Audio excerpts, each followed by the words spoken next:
আর ভাড়া দিবে না, আর ভাড়া দিবে না। কলকাতার নিউ টাউন এলাকা সবাই ঘোষণা দিচ্ছে বাংলাদেশিদের কাছে আর ভাড়া দিবে না। শালারা ওইখানে যাও ধর্ষণ করছে।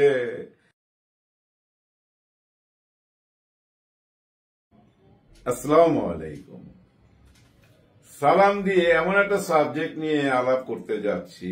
জয় বাংলা যে স্লোগানটি মুক্তিযুদ্ধের সময় ব্যবহৃত হতো বলে আওয়ামী লীগ এখন দাবি তুলছে, সেই স্লোগানটিকে জাতীয় নিপীড়নের স্লোগান হিসেবে প্রতিষ্ঠিত করার যেই প্রেক্ষাপট, সেই প্রেক্ষাপটে আমি যখন আলোচনা করছি 2024 সালের 10 ডিসেম্বর, তার একদিন আগে বাংলাদেশে সরকার সিদ্ধান্ত নিয়েছে যে শেখ হাসিনার আমলের শেষের দিকে অর্থাৎ 2022 সালে এসে জয় বাংলাকে জাতীয় স্লোগান ঘোষণা করার যে রাষ্ট্রীয় সিদ্ধান্ত, সেই যে রায়, সেই রায়টা তারা আর আমলে নিচ্ছে না।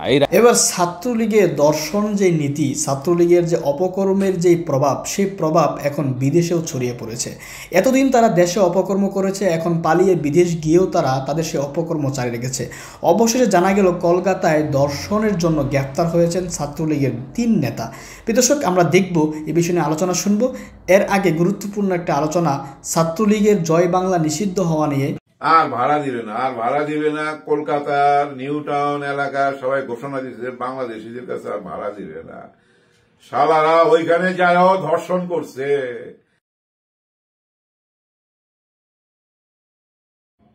আসসালামু আলাইকুম।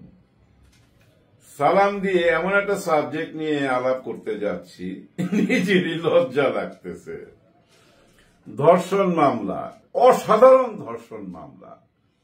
আপনারা এর মধ্যে জেনে গেছেন সবাই যে সিলেটের কিছু ছাত্র নেতা, মানে আওয়ামী লীগ নেতা, ওনারা কেউ ওই শ্রমিক লীগের নেতা, কেউ যুবলীগের নেতা, মানে সবাই নেতা। এই নেতারা নিউ টাউন নামে একটা জায়গা আছে কলকাতায়, আপনারা অনেকে দেখছেন জায়গাটা। আজ থেকে 10-15 বছর আগে যারা যাওয়া আসা করতেন তারা দেখছেন নিশ্চয়ই। এয়ারপোর্ট থেকে কলকাতায় আসার পথে 2 সাইডে যত কলকাতার ময়লা আছে সব ফেলা হইতো। দুর্গন্ধময় জায়গাটা ছিল। আমরা আসার সময় গাড়ির গ্লাস উঠাই দিতাম। ওই জায়গাটাই এখন নিউ টাউন। এখন ওই বাতাসে দুর্গন্ধটা নাই, দুর্গন্ধটা দূর করছে। কিন্তু পানিতে দুর্গন্ধ আছে। পানিতে কোন পানিতে জানেন? সেটা নিয়ে একদম শেষে আলাপ করব। এরা করছে কি জানেন? এই নিউ টাউনে 3-4টা ফ্ল্যাট ভাড়া নেয়। এর মধ্যে আমাদের এই যে জাহাঙ্গীর নানক, চিনছেন ওনারে? ওই যে একবার ঈদের নামাজ পড়তে যায় বলছিল যে জানাজা পড়তে আসছি, জানাজা বারবার ভুল করতেছিল। ওনার একটা ফ্ল্যাট, এক একটা ফ্ল্যাটে তো 3-4টা করে রুম থাকে। ওই বাকি রুমগুলোতে ওনার আর কি যারা ওই যে রুটি হালুয়ার ভাগিদার ছিল, এসব নেতারা থাকতো। তো উনি ওই টাইমে ছিলেন না, উনি বাইরে ছিলেন। 6 নেতা ছিল ওইখানে। কিন্তু ওই বিল্ডিং এ আরো অনেকগুলো ফ্ল্যাট ভাড়া নিছে এই সিলেট বা বাংলাদেশ থেকে যারা পালায়া গেছে। আপনারা তো একটা জিনিস জানেন, এই যে আমাদের ভিসা ক্যান্সেল করছে কেন, এটা ভারত সরকার পরে জানাইছে। কারণ এখানে সব ক্রিমিনালরা যায় তাদের দেশটাকে অশান্তিতে ভইরা ফেলাইব, এই জন্য ভিসা ক্যান্সেল করছে। কিন্তু তারা বুঝতে পারছে যে সব ভাইগা এখন চলে আসবে। কারণ একটা দলের মনে করেন যে প্রধান থেকে আরম্ভ কইরা 300 এমপি, একটা দলের মনে করেন যারা শিক্ষক ছিল, দলে কিন্তু শিক্ষক তারা, এ দলে কিন্তু হুজুর ছিল, এই দলে কিন্তু ইমাম ছিল, সব রকম মানুষ পালাইছে। এবং প্রশাসনে যারা ছিল এই দল করতো তারাও পালাইছে, কেউ নাই একটা দলের। এটা কই যাইব? পাশাপাশি দেশ তো যেন যাইতে না পারে, যারা তো চলে গেছে, বাকিরা যেন ঢুকতে না পারে, এই জন্য ভিসা ক্যান্সেল করছিল। কিন্তু এই বান্দারা ভিসা ছাড়াই ঢুকে গেছে শিলং দিয়া যায়া ওই নিউ টাউনে ওই রুমের মধ্যে একটা আকাম করছে। আর এরা তো মনে করেন রেপের অভ্যাস আগে থেকেই না। এই যে জাহাঙ্গীরনগর বিশ্ববিদ্যালয় সেঞ্চুরি করছে, তারপরে ফুলের মালা দিয়া তারে বিদেশ পাঠায় দেওয়া হয়েছে। এখন কলকাতা যায় সেঞ্চুরি করার পথে প্রথমটাই ধরা খাইয়া গেছে। প্রথম কেসটাই ধরা খাইয়া গেছে। এই 4 জনকে হ্যান্ড ওভার করছে শিলং পুলিশের কাছে। কারণ তাদের দুইটা মামলা হবে, একটা হলো অবৈধ ঢুকছে আর একটা হলো যে রেপ কেস। এই অবৈধ ঢুকাটা হলো কি এই শিলং দিয়া, যার জন্য শিলং পুলিশের কাছে দিয়ে দিছে, এখন শিলং এ আছে ওরা। কিন্তু মজা হলো কি জানেন, ওই যে জাহাঙ্গীর নানক জানাজা সাহেব, টাকার তো আর অভাব নাই, এই টাকা দিয়া না রেপ কেসটা সামাল দিয়া ফেলাইছে। এই কিছুক্ষণ আগে দেখলাম ওই শোভা নামের ওই মেয়েটাকে তারা ম্যানেজ করছে শোনা যাচ্ছে, এবং কেসটা সে উইথড্র করছে। এখন তাদের খালি মামলা রইল অবৈধ ঢোকার। জাহাঙ্গীর নানক ছিল ওদেরই একজন, তাই না, বাংলাদেশের নাগরিক হইল, তাদের হয়ে এখানে কাজ করত, এখন তাদের বুকে ফেরত গেছে, তারও তো কিছু কথা শুনতে হয়, ম্যানেজ করে ফেলাইছে।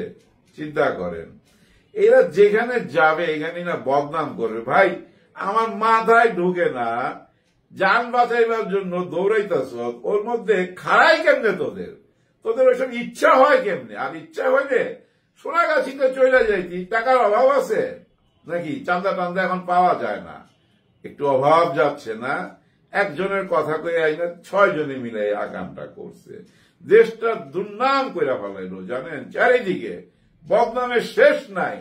আরো একটা মজার ব্যাপার দেখেন, লন্ডনে সবাই চান্দা টান্দা তুইলা বিরাট একটা হল ভাড়া করছে, বিরাট পর্দা লাগাইছে, আগে থেকে ঘোষণা দিছে, সবাই স্যুট টাই পইরা চইলা গেছে। তাদের ধারণা ছিল ভিডিও কলে আসবেন ওনাদের নেত্রী এবং পর্দা এটা দেখাবে, এবং সবাই সামনে দাঁড়াইছে যারা পালায়া গেছে এখান থেকে, মানে আমরা আসি দেখাইবার জন্য। ওয়েট করতে করতে করতে করতে 2 ঘন্টা পর একটা অডিও কল আসছে, অডিও কল, ভিডিও কল আসে নাই। আপনারা দেখছেন না, পর্দা টর্দা সবকিছু, কোন কারো চেহারা দেখাইছে? দেখায় নাই। সেই একই অডিও কল আর সেই একই কথা। মেইন কথা কি, আমি আবার ক্ষমতায় আসতেছি, তোমরা চিন্তা করো না, প্রত্যেকটারে ধৈরা ধৈরা শায়েস্তা করুন। ওনার শায়েস্তা তো কি জানেন, ঝুলাই দিবে, স্টেট ঝুলাই দিবে, সামনে দেখাইব কিছু ঝুলাইছে, আর পিছনে কিছু, বুঝছেন, আয়না ঘরের ভিতরে ঢুকাইয়া কবর দিয়ে দিবে। আচ্ছা আমি একটা জিনিস বুঝি না, আওয়ামী লীগের মধ্যে জ্ঞানী লোক নাই, একজনও নাই, থাকলে ওনারে বুঝাইতে পারেন না? ওনাকে বুঝাইতে হবে তো না, যে দেখেন আপনি এই ধরনের হামকি ধামকি দিয়েন না।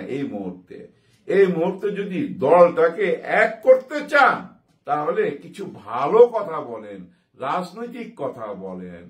উনি যেভাবে থ্রেট করে, হুমকি দেয় জানেন, একটা টাইমে দাউদ ইব্রাহিম দুবাই থেকে পুরা এই বোম্বে শহরটাকে অস্থির করে রাখতো, এরকম তার অডিও কল ফাঁস হইতো, ভিডিও কলে আসতো না। লন্ডনের জন্য ভিডিও কলে আসে নাই।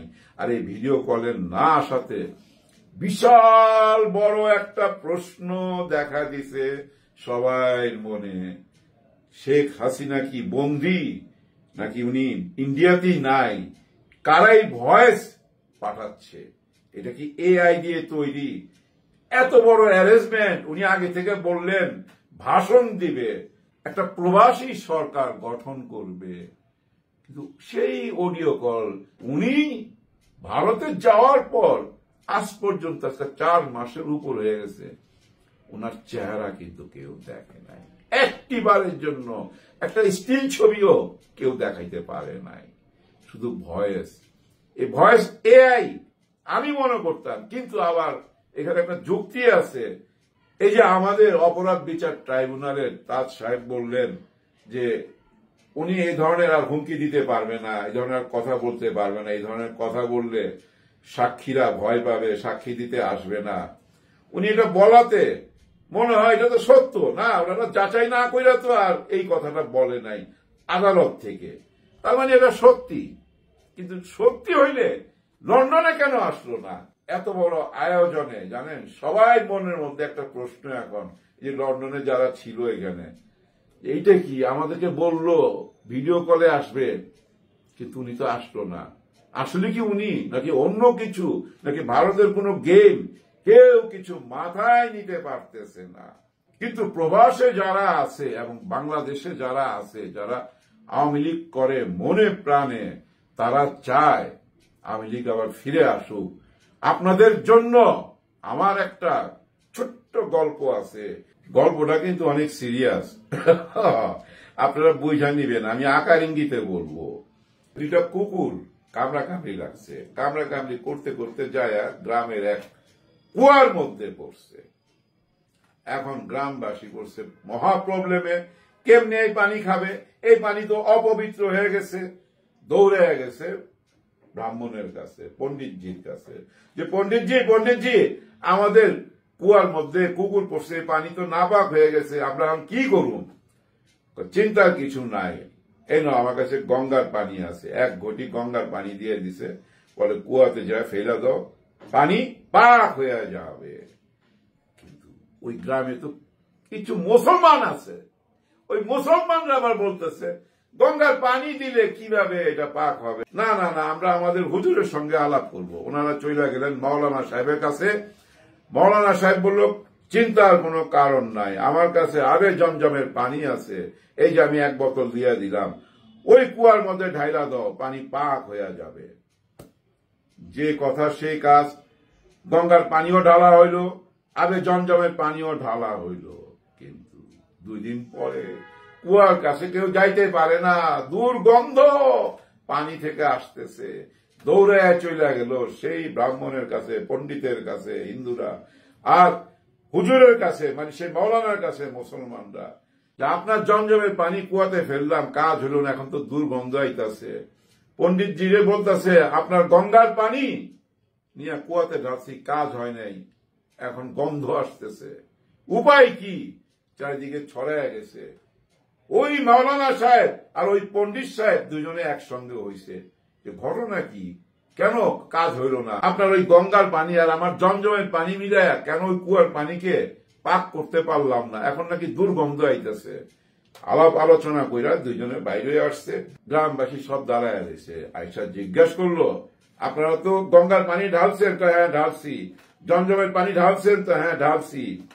কিন্তু কুয়ার মধ্যে যে 2টা কুত্তা পড়ছিল, ওই কুত্তা 2টারে তুলছিলেন? না, কুত্তা তো তুলি নাই। এবার বুঝছেন, কুত্তা না তুললে পানি পাক হবে কিভাবে? বাতাসে তো দুর্গন্ধ আসবেই, আগে ওই কুত্তা সরাইতে হবে।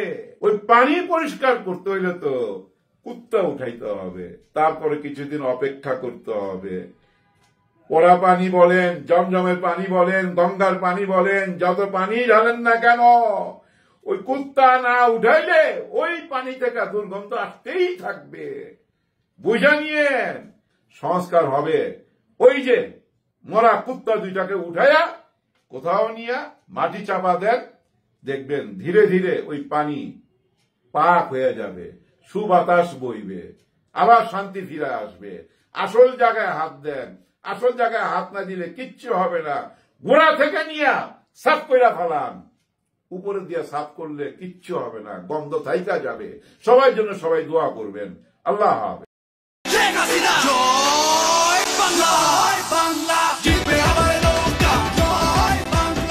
জয় বাংলা নামক স্লোগান বাংলাদেশের আপামার জনসাধারণের উপর নিপীড়নের একটি স্লোগান হিসেবে পরিচিতি পেয়েছিল গত বেশ কয়েক বছর ধরে।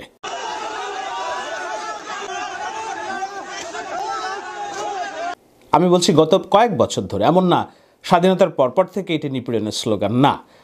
বস্তুত আওয়ামী লীগ সরকার গত 16 বছর যে অগণতান্ত্রিক শাসন ব্যবস্থা চালিয়েছে, যার প্রেক্ষিতে 2014 সালের বিরোধী দলবিহীন নির্বাচন, 2018 সালের রাতের নির্বাচনের পরেই মূলত জয় বাংলা স্লোগানটি রাষ্ট্রীয়ভাবে নিপীড়নের হাতিয়ার হিসেবে প্রতিষ্ঠিত পেয়েছে।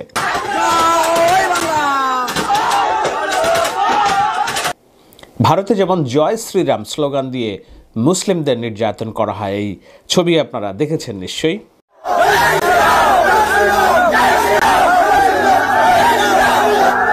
ওই যে মেয়েটির স্লোগান আল্লাহু আকবার বলে প্রতিবাদ করা স্লোগান আপনারা দেখেছিলেন। বাংলাদেশেও ঠিক এমনিভাবে জয় বাংলা বলে সবাইকে হামলা করা হতো। খুব বেশি দিন আগের কথা না, 2023 সালের একটি নির্বাচনের আগ দিয়ে হিরো আলম নামক একজন টিকটকার, ভিডিও নির্মাতা, আপনারা চিনেন অনেকেই তাকে, রাজনীতির নানান এদিক ওদিক করার কারণে এরই মধ্যেই সে বিভ্রান্তকার চরিত্র হিসেবে প্রতিষ্ঠিত হয়েছে। সেই হিরো আলমের উপরেও যখন আক্রমণ হয় তখনও জয় বাংলা বলেই আক্রমণটা হয়েছে।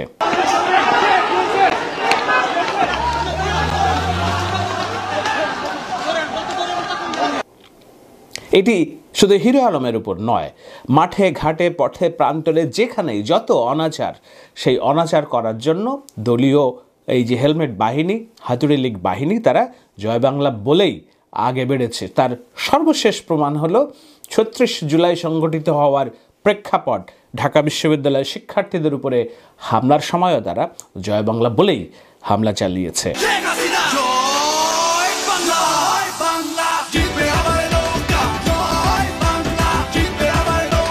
তো এই জয় বাংলা যে স্লোগানটি মুক্তিযুদ্ধের সময় ব্যবহৃত হতো বলে আওয়ামী লীগ এখন দাবি তুলছে, সেই স্লোগানটিকে জাতীয় নিপীড়নের স্লোগান হিসেবে প্রতিষ্ঠিত করার যেই প্রেক্ষাপট, সেই প্রেক্ষাপটে আমি যখন আলোচনা করছি ২০২৪ সালের ১০ ডিসেম্বর, তার একদিন আগে বাংলাদেশে সরকার সিদ্ধান্ত নিয়েছে যে শেখ হাসিনার আমলের শেষের দিকে অর্থাৎ ২০২২ সালে এসে জয় বাংলাকে জাতীয় স্লোগান ঘোষণা করার যে রাষ্ট্রীয় সিদ্ধান্ত, সেই যে রায়, সেই রায়টা তারা আর আমলে নিচ্ছে না, এই রায়টা বাতিল করা হয়েছে।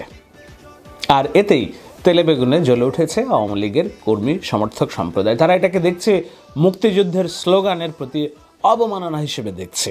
তারা এটাকে বর্ণনা করছে মুক্তিযুদ্ধের সাথে বিরোধিতার স্লোগান হিসেবে বর্ণনা করছে। আসলে কি তাই? আসলে কি ঘটনা সত্য?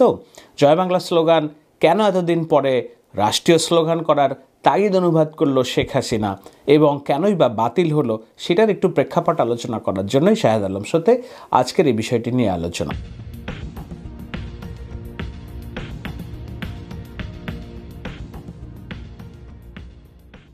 জয় বাংলা স্লোগান ২০২২ সালে রাষ্ট্রীয়ভাবে বাধ্যতামূলক করার আগ দিয়ে ২০১৯ সালের শেষের দিকে এসে এ সংক্রান্ত একটি সংবাদ মাধ্যমে প্রচারিত হয় যে এখন থেকে জয় বাংলা হবে রাষ্ট্রীয় স্লোগান। বিটিভির একটি সংবাদ আমি দেখছিলাম, এখনও আছে বিটিভির পোর্টালে। কেন রাষ্ট্রীয় সিদ্ধান্ত হবে? কেননা ছাত্রলীগের একজন সাবেক কর্মী, এখন সুপ্রিম কোর্টের আইনজীবী বশির আহমেদ নামক ছাত্রলীগের সাবেক নেতা, তিনি রিড করেছেন যে জয় বাংলা হতে হবে রাষ্ট্রীয় স্লোগান। এটা বাঙালি জাতির মুক্তিযুদ্ধের অনুপ্রেরণা এবং আমাদের জাতীয় ঐক্যের স্লোগান হচ্ছে জয় বাংলা।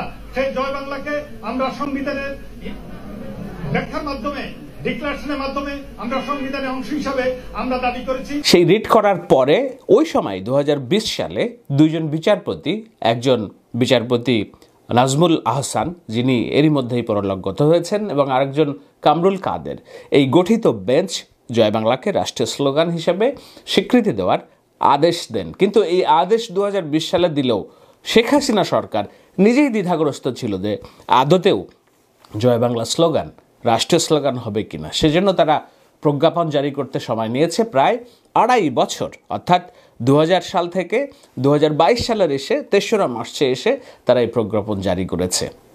তো শেখ হাসিনা ক্ষমতায় থাকতেই যে স্লোগানকে রাষ্ট্রীয় স্লোগান ঘোষণা করা হবে কিনা সেটা সিদ্ধান্ত নিতে যদি ২.৫ বছর সময় নিয়ে থাকে, এখন এই শেখ হাসিনা জয় বাংলা নামে যে ফ্যাসিস্ট শাসন ব্যবস্থা কায়েম করা হয়েছিল, মানুষকে নির্যাতনের শাসন ব্যবস্থা কায়েম করা হয়েছিল, নিপীড়নের হাতিয়ার হিসেবে যেই স্লোগান ব্যবহৃত হয়েছিল, যেই স্লোগানের বিপরীতে রাস্তায় লক্ষ কোটি মানুষ এসে তাদেরকে অনাস্থা জানিয়েছে, ফ্যাসিবাদকে উৎখাত করেছে, শেখ হাসিনার সমস্ত দলবলকে ভারতে পালিয়ে যেতে বাধ্য করেছে, সেই সরকার, জনগণের সরকার কিংবা ছাত্র জনতার সরকার এসে সেই জয় বাংলা স্লোগানকে আবার শেখ হাসিনার শেষের আমলের দিকে এসে দেওয়া এই মন্ত্রিপরিষদ সচিবের সিদ্ধান্ত, সেটি বাতিল না করে উপায় ছিল কি? নাকি এখনও জয় বাংলা স্লোগানকে তোয়াজ করতে হবে? সেটি একটি বড় প্রশ্ন, তাই তো? সেই প্রশ্ন সামনে তুলে এনেছেন বিশেষ করে অনেক অনলাইন অ্যাক্টিভিস্ট যারা আওয়ামী কর্মী সমর্থক। তারা প্রোফাইলে জয় বাংলা স্লোগানে ভরিয়ে তুলছেন এবং বলার চেষ্টা করছেন এটি হলো মুক্তিযুদ্ধের অবমাননা। আদৌ কি এটি মুক্তিযুদ্ধের অবমাননা, না আদৌ এটি হলো ২০২৪ সালের জুলাইয়ের অভ্যুত্থানে যে অগণিত ছাত্র জনতার প্রাণহানি, অঙ্গহানি ঘটেছে, তাদের যে অবদান, সেই অবদানের তাদের যে ক্ষোভ, তাদের যে অত্যাচার তাদের উপর হয়েছে সেটির উপর ন্যায় বিচার প্রতিষ্ঠিত করা। এই বিতর্ক চলতেই থাকবে, অনেক দিন চলতেই থাকবে। কিন্তু মূল বিষয় যেটি, সেটি হলো যে জয় বাংলা স্লোগানটি আদতেও কোনো রাষ্ট্রীয় স্লোগান নয়। আর জয় বাংলা স্লোগান এই যে রাষ্ট্রীয় স্লোগান নয় হিসেবে যে সিদ্ধান্ত নিয়েছে বর্তমান সরকার, অ্যাপিলেট ডিভিশন, সরকারের বিচার ব্যবস্থার একদম শীর্ষ যেই ডিভিশন, অ্যাপিলেট ডিভিশন, আপিল বিভাগ, সেটির কারণে কি জয় বাংলা স্লোগান বাংলাদেশ থেকে নিষিদ্ধ হয়ে যাচ্ছে? না, ভাবখানা এমন প্রতিষ্ঠিত করা হলেও আসলে জয় বাংলা স্লোগান বাংলাদেশ থেকে নিষিদ্ধ হচ্ছে না। এটি আওয়ামী লীগের দলীয় স্লোগান। আওয়ামী লীগের দলীয় স্লোগান হিসেবে জয় বাংলা, আওয়ামী লীগ যদি বাংলাদেশে রাজনীতি করে, নিশ্চয়ই করবে, পরিশুদ্ধিত হয়ে জাতির কাছে ক্ষমা চেয়ে হত্যাকাণ্ডের বিচার তাদের নেতৃবৃন্দের উপর হবে। তারপরে যদি বাংলাদেশে রাজনীতি করে, তারা তাদের দলীয় স্লোগান জয় বাংলা বলতেই থাকবে, বলবে। সেটা এখনও আছে। এমন না যে কেউ জয় বাংলা স্লোগান দিলে তাকে আইনের কাছে সোপর্দ করা হবে, কিংবা আইনগতভাবে তাকে বিচার বিশ্লেষণ করা হবে, কিংবা তাদেরকে হয়রানি করা হবে না। এটি রাষ্ট্রীয়ভাবে, রাষ্ট্রের যেমন প্রতীক আছে অনেকগুলো, রাষ্ট্রের স্লোগানও সেরকম আওয়ামী লীগ ঠিক করার চেষ্টা করেছে জয় বাংলা।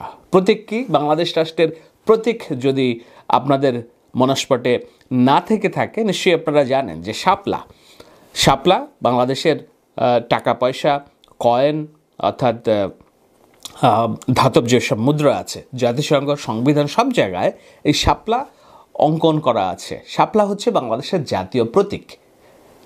তো জাতীয় প্রতীক নিয়ে কোনো আপত্তি নেই, জাতীয় ফল কাঁঠাল নিয়ে আপত্তি নেই, জাতীয় পশু বাঘ নিয়ে আপত্তি নেই। আপত্তি জয় বাংলা জাতীয় স্লোগান নিয়ে। যেই স্লোগান রাষ্ট্রীয় নিপীড়নের হাতিয়ার, সেই স্লোগান জাতীয় স্লোগান হতে পারে কিনা। খোদ আওয়ামী লীগের কর্মী সমর্থকদের কাছেই এই প্রশ্নটা রাখা উচিত। রেখেই আমি আলোচনার সারমর্ম টানতে যাই। শেখ হাসিনার আমলে এরকম আরও বহুত কিছু করার চেষ্টা করা হয়।